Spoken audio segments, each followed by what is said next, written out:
This is the darkest science fiction film I have ever seen.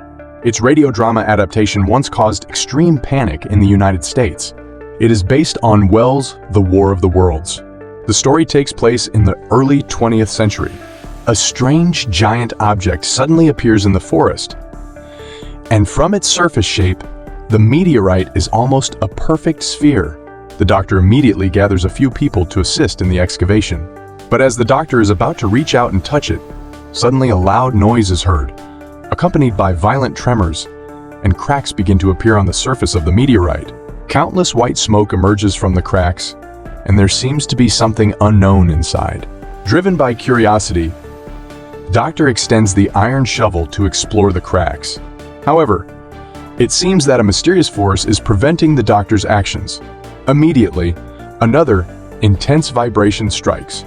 The doctor listens closely and faintly hears what sounds like gears inside. Suddenly, the layers of rock on the surface of the meteorite begin to fall off, revealing a black core in an instant.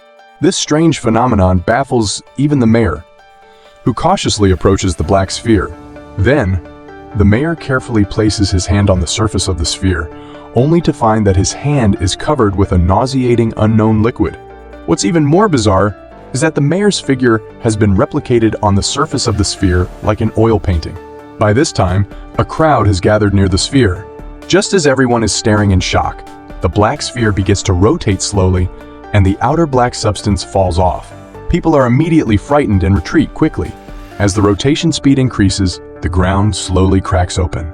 The black sphere suddenly leaves the ground and flies into the air. This eerie sight leaves everyone utterly dumbfounded. Little do they know, what awaits them next is a catastrophic disaster. By now, the black sphere's rotation has reached its limit, and it starts to disintegrate automatically, dropping countless fragments. The mayor's entire arm suddenly ignites in white flames. People rush to rescue the mayor, but the next second, everyone who touches the fragments explodes as well. Villagers start to flee in all directions, but it's already too late. Screams and cries fill the entire forest, and more than half of the people present die instantly. Shortly afterward, the mysterious black sphere slowly shrinks and disappears during its high-speed rotation. George, one of the survivors, hastily pulls his wife away from this scene of devastation. The original meteor crater suddenly lit up with an eerie blue light, as if something was about to burst out of the ground. In reality, long ago, humanity had been under surveillance by highly intelligent extraterrestrials living on a distant cosmic shore. Their harsh living conditions no longer allowed them to survive there, so they initiated a plan to invade Earth. Meanwhile, an astronomer observing Mars also noticed strange phenomena, believing them to be ordinary volcanic eruptions on the Martian surface. Little did he know that it was the vast army of extraterrestrials silently making their way to Earth. Surviving George and his wife returned from the forest to the small town, only to witness the meteorite falling from the sky once again, and an inexplicable fear washed over them. The next day, Amy went to the astronomer's house and, upon seeing the photos taken last night, realized that things were not as simple as they seemed. She immediately sought out her husband to explain everything. Suddenly, a group of soldiers rushed out, urging everyone to flee the area. A powerful, invisible shockwave struck, and in no time, the entire town became ruins. As George looked up, a gigantic mechanical monster appeared before his eyes. These extraterrestrials fed on human blood for power and emitted shockwaves that could instantly destroy everything. The people witnessing this unprecedented spectacle were utterly terrified. In an attempt to survive, they could only run frantically. The once thriving city was now being destroyed one after another. The town's mayor was still encouraging the villagers, believing that humanity would surely prevail. However, facing such merciless extraterrestrials, was it as the mayor said? At this moment, George and his wife were preparing to escape when they stopped to save a dog on the way. As a result, a shockwave struck, and the dog instantly turned into air, and George and his wife were separated on opposite sides of the road. The extraterrestrials also locked onto their targets. George found himself with nowhere to run, so he immediately shouted for his wife to seek help from the military. Just see extraterrestrials moving long legs, followed by George disappearing. Amy turned back to look at her husband's uncertain fate, her heart filled with pain. Unknown to Amy, her husband had not perished. George met a lone soldier on his way, and they teamed up. But then, they heard the cry of a baby in the distance. George wanted to rescue the infant but was stopped by the soldier because the extraterrestrials were approaching their direction. Both of them hurriedly hid. Several laser beams suddenly passed overhead, followed by the appearance of the mechanical monster. The baby's cry vanished, and both George and the soldier felt helpless for being unable to save the child. By now, the whole town was in ruins. George encountered a surviving military unit that had also discovered similar black spherical objects nearby. The soldiers attempted to destroy the spheres with artillery shells. George warned the captain not to fire upon them, but the captain ignored the advice. With a command, a shell hit the target successfully, but when the smoke cleared, the black sphere remained unscathed. The captain immediately ordered them to reload the ammunition. Unexpectedly, the black sphere started to rotate at high speed and then flew into the air. Everyone raised their weapons and opened fire, including semi-automatic Gatling guns firing at full power. With the shells loaded again, the soldiers fired the cannon once more, and this time, the black sphere was blasted into ashes on the spot. Everyone cheered for the victory, but the captain immediately ordered the soldiers to search for debris in the water to ensure whether the sphere was completely destroyed. After a while, the soldiers retrieved a fragment from the water, and the eerie occurrences resurfaced once again. A roar echoed from the distance, and a colossal mechanical monster suddenly appeared. At this moment, the clueless captain remained surprisingly composed, continuously shouting about negotiating with the creature, but a blue laser beam instantly took him away.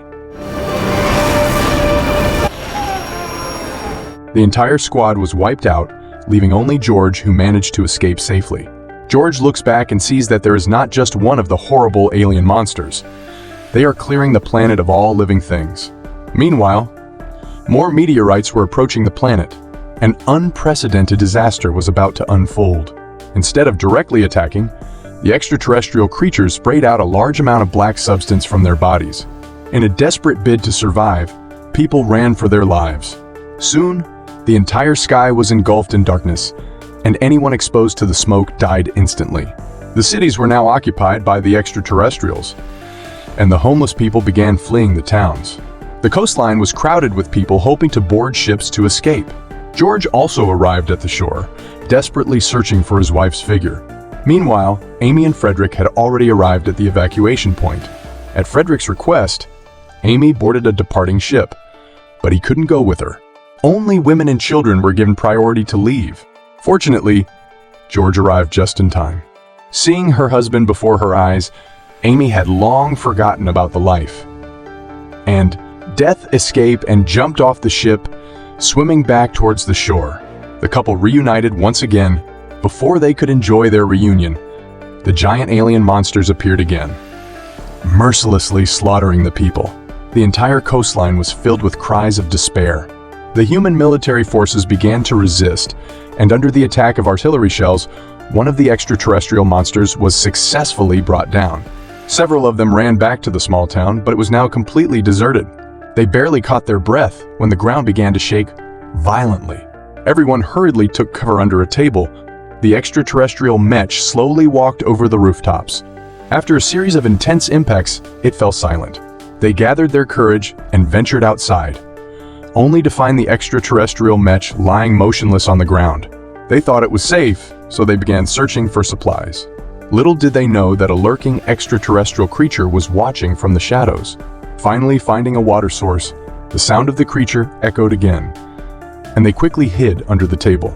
An elderly sick woman couldn't escape in time and could only helplessly await her fate. A terrifying unknown creature slowly entered the room and approached the old woman. Everyone watched in horror as the creature killed her and started sucking her blood. The monster leaves, not forgetting to drag the body away. And it turns out that these are the real aliens, and the behemoths outside are the mechanical monsters they control. They knew it wasn't safe to be there and decided to run away. But they didn't expect that there were more extraterrestrial monsters. Desperately running outside, they were discovered by the creatures. Frederick urges George and Amy to run away while throwing incendiary bombs at the alien monsters. Hopelessly, The flames had no effect on the creatures, and Frederick became the monster's prey the next second. George and Amy managed to hide in another room, but at this moment, Amy noticed that her husband had been infected by the extraterrestrial virus, and she was filled with despair. If they didn't find a way out soon, they would starve to death, even if they weren't killed. 2 days had passed, and Amy unexpectedly saw that one of the extraterrestrial creatures had died nearby. George was now weak. Knowing that his time was running out, George didn't want to see his wife harmed. In an attempt to protect Amy and unborn child, he courageously stepped out of the room and attracted the creature's attention. Despite Amy's heartbroken, she couldn't let her husband and her unborn child down. She managed to break free from the predicament. Not long after, Amy survived the disaster and gave birth to her child safely. Over the next few years, the extraterrestrials succeeded in altering Earth's environment by releasing the black mist into the air, spreading like a virus all over the planet. Red grass turned into crystals, crops failed, and the entire Earth turned blood red. No new babies were born. Just when humanity was filled with despair, a miracle occurred. The extraterrestrial monsters died because of a virus. Ironically, it wasn't humans who defeated the extraterrestrials but the minuscule bacteria.